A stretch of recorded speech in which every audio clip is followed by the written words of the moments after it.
Hey guys, welcome back. I'm sorry it's been so long since a Sunday video. My life has been somewhat in flux lately. As I posted about, I've had some health stuff that I've been dealing with, nothing major, but it needs to get dealt with, and it's been taking up a fair bit of my time. I'm going to be starting a new job soon, which has also been pretty stressful. So, unfortunately, something had to give, and between health and money and YouTube is unfortunately the least critical to my continued survival. So, I'm happy to be back on a Sunday, and we're going to be talking about the Idoneth Deepkin, not the Idoneth Deepkin. We're going to be talking about the Seraphon some more. I will be getting back to the Idoneth Deepkin later.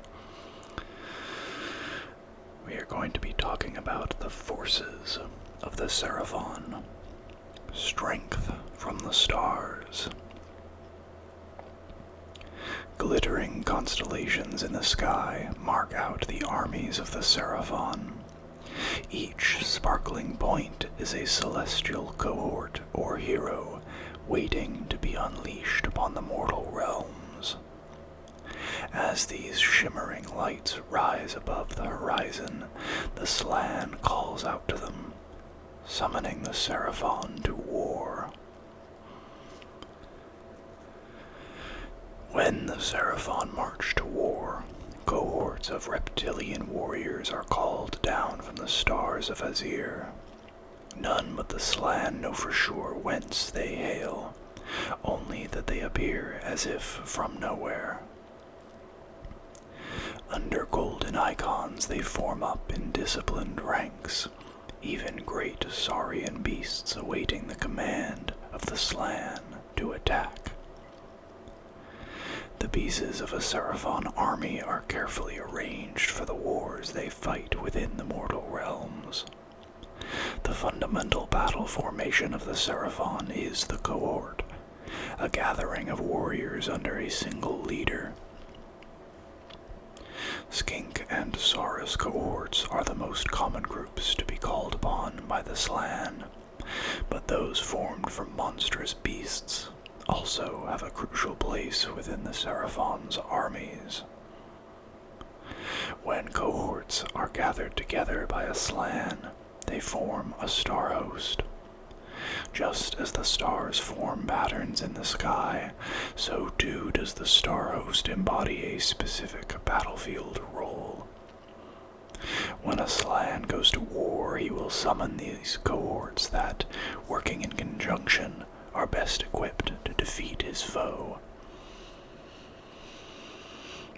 Should a stoic defense be required, thick ranks of Saurus Guard and Saurus warriors might be called upon, mustered beneath a reptilian champion. If formidable enemy defenses bar the Slann's way, a monstrous cohort of Stegodons, Bastiladons, or other terrifying war beasts will take shape from the Slann's distant memories. Greatest of all the Seraphon war formations is the Constellation, formed from the brightest star hosts and cohorts.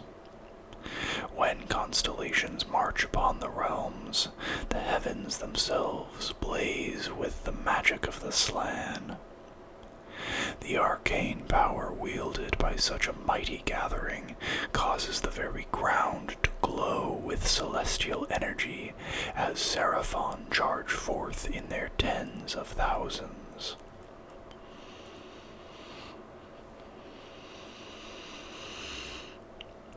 Scrabbling up the side of his master's palanquin, Star Priest Ikiqual held up the seer stone for the Slann to see. Within the gem's swirling center could be seen a city in flames under skies that wept blood. Beneath the downpour, men heaped skulls before a great brass idol and called out to the heavens. the blood god's followers, my master, Iki Qual whispered in the Slann's ear, sensing the ancient creatures stirring on his throne. Without uttering a word, the Slann began to glow, and their immediate surroundings slowly faded to be replaced by the city of blood and death. The Slann's aura blazed ever brighter, and under its light an army materialized, summoned by their master's call. Iki Qual watched the Seraphon forces muster before the Slann's throne. Predatory Saurus lined up 10 deep, their gold-bound shields and celestite clubs glimmering with azurite sorcery. Many men would die this day under their onslaught, thought the skink. Next came lumbering stegodons and bastellodons, their thick hides heavy with armor-like scales. Each of those mighty creatures could shatter entire enemy formations under their stomping feet. Iki Qual was pleased. They would be needed in the carnage to come. With a roar that shook the ground, the Seraphon charged. From the edge of his master's palanquin, Iki Qual readied his celestial magic, eager to bring death to the servants of the dark gods.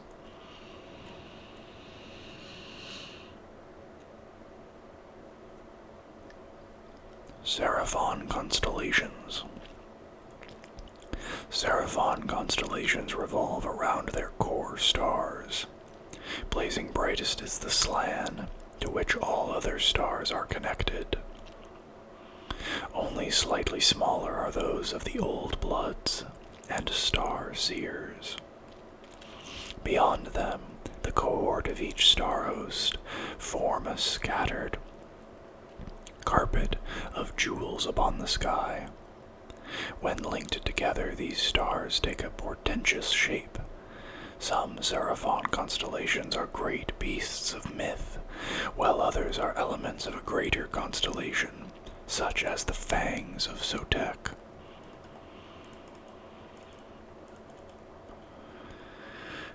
Fangs of Sotek. The constellation of Sotek's Fangs rises above the mortal realms on nights when the winds of Azir blow strong. Like a glimmering maw, it appears from beneath the horizon, each shimmering star a Seraphon cohort, waiting for the call of the Slann Star Master Zektoka. Blazing upon the tip of the longest curving fang is the Scar veteran Kukwar. And when Zektoka summons the constellation to battle, this Saurus is often the first to step into the mortal realms. From the back of his bellowing carnosaur, Kukwar leads a host of warriors and lumbering reptilian beasts into battle against the armies of chaos. From his place at the center of the constellation, Zektoka weaves the magic of the stars around Kukwar and the Seraphon. Against this mighty host of Azir, foes are swiftly crushed, swept aside by thunderous charges, torn apart with snapping fangs, or seared away under the potent sorceries of the Slann Star Master and his star priests. Dracothion's Tale. Whipping across the heavens, the tail of the great star Drake Dracothion is said to mirror the mood of Azir itself. Within the stars of this vast constellation dwell the armies of the Scar veteran Quartok, known as the Fury of Azir. Swift and true the warriors of Quartok strike. They appear at the call of the Slann Star Master Quotek, riding and flying forth from the stars and into the mortal realms.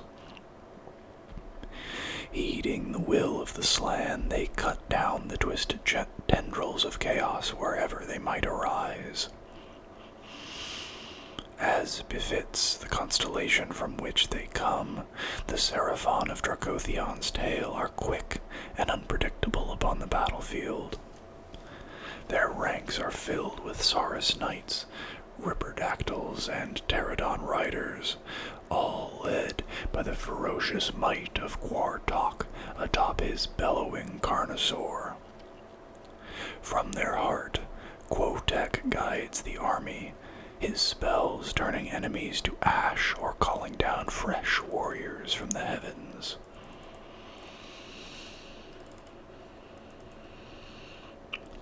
Slann, Star Masters. In order to obliterate their foes, the Slann manipulate the very heavens. Through their arcane might and vast intellects are the Seraphon summoned to the realms to crush the servants of chaos. Few creatures have mastered the secrets of magic like the Slann.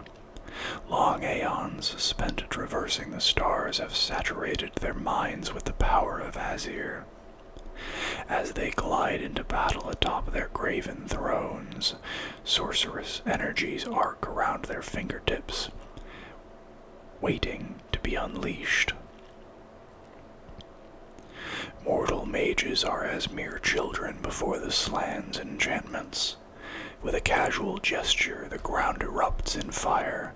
Blazing light scours the battlefield of all taint, and roaring comets hurtle down from the sky.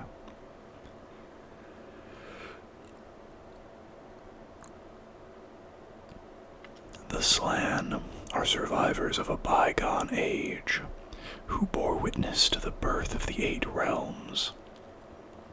To their labyrinthine minds, the past, present, and future blur together, though in rare moments of lucidity they bend all their sorcerous might towards the downfall of chaos.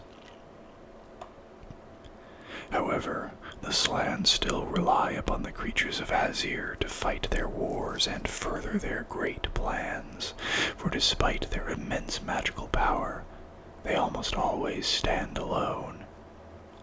Truly, these beings are motes of pure celestial light among an infinite sea of darkness.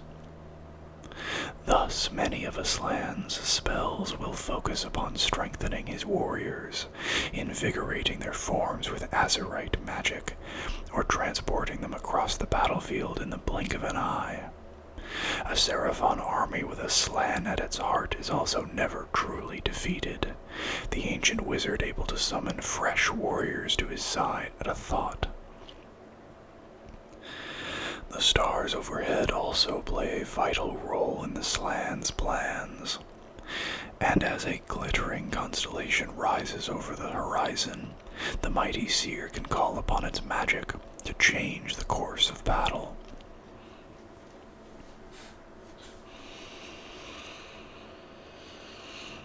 Time and their long journey across the void have taken their toll upon the Slann.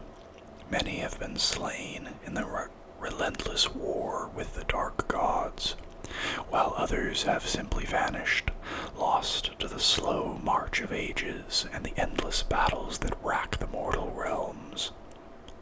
However, some live on despite the death of their bodies as spirits, trapped within desiccated mortal forms, creatures of celestial magic more than flesh and blood. Greatest among these is Lord Croak, believed by the Slann to be the oldest of their kind. Filled with the light of Azir, Croak is a vessel of immense arcane power, and though his body may be withered and useless, battlefields still tremble before his mighty incantations.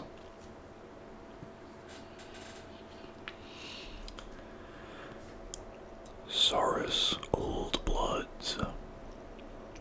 The Saurus Old Bloods are the mighty war leaders of the Seraphon, and as they stride into battle like proud reptilian gods, their enemies cower in fear before their cold rage.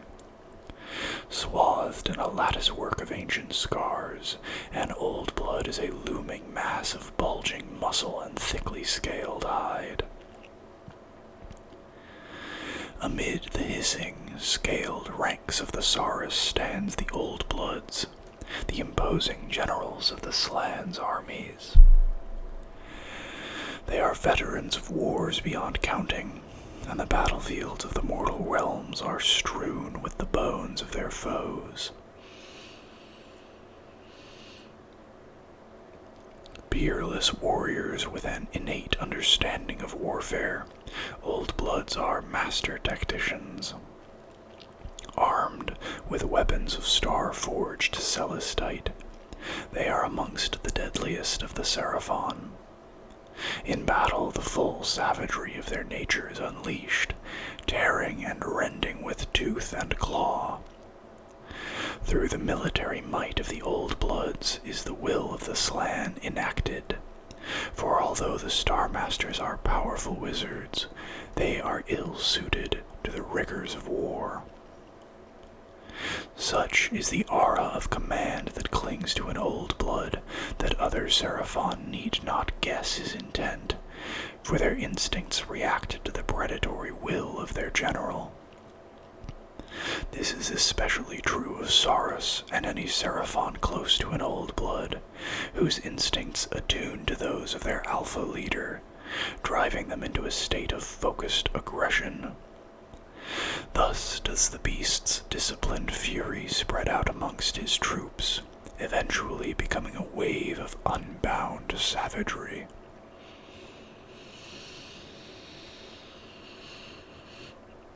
The favored mount of an Old Blood is a carnosaur, a mighty beast with crushing jaws and a hide as thick as plate armor. When riding such a monster, an Old Blood is virtually unstoppable. Even the deafening roar of a carnosaur is enough to cause most enemies to turn tail and flee, for there are few sounds so terrifying as the deep-throated bellow of these saurian beasts as they stomp across the battlefield. Anger, rage, aggression, these are born from blood that is hot. But patience, hatred, vengeance, these are cold things, as are we. Starseer, Ketpok, Scryer of the 7th Star. Saurus Sunbloods. Brutal fighters, the Saurus Sunbloods are considered by the Seraphon to be avatars of an ancient reptilian god, now saturated with the power of Azir. Their scales glowing with the light of the stars, their eyes blaze as they tear apart the servants of chaos. Burning with the azure light of the celestial realm, Saurus Sunbloods are steps away from being pure manifestations of the power of Azir. Stronger than even the war-scarred Old Bloods, they wade through the ranks of their enemies, smashing them apart with weapons wreathed in halos of starlight, whilst roaring their dominance to the heavens. Sunbloods are Saurus that have grown in strength and power over long centuries of war, many of them heroes whose deeds date back to the age of myth. It is not just their skill in combat that has become legendary. Their celestial forms have been exposed to the flames of war so many times that they now perceive an enemy's weakness as other creatures might scent the blood of a wounded animal. In battle, should a Sunblood single out a foe for destruction, he will issue a blood-chilling roar. On instinct, nearby Seraphon warriors fall upon this weak link in the enemy line, tearing it to bloody ribbons. Sunbloods are rare among the Seraphon. Some scholars believe they were the first Saurus to be called forth from the stars, and have existed almost as long as the mortal realms themselves, growing strong off the magic of Azir. Others claim that the Sunbloods are an evolution of the Seraphon themselves, perhaps even the first step in a transformation into something new and yet undreamt of. The Saras have a different understanding of the Sunbloods. They believe the Sunbloods are a fragment from their past, and a piece of the lost war deity of the Seraphon remade in celestial form. To them, the Sunbloods are nothing less than avatars of battle, champions that walk upon the mortal realms with a single deadly purpose: the destruction of chaos and its followers. Whatever the truth, none can doubt the Sunbloods' terrible potency when they take to the battlefield, nor their depthless hatred of the dark gods. And that is where we're going to bring this video to a close. I hope you guys enjoyed it. If you did, please consider liking the video and subscribing to the channel. And I'll see you guys next time. Bye-bye.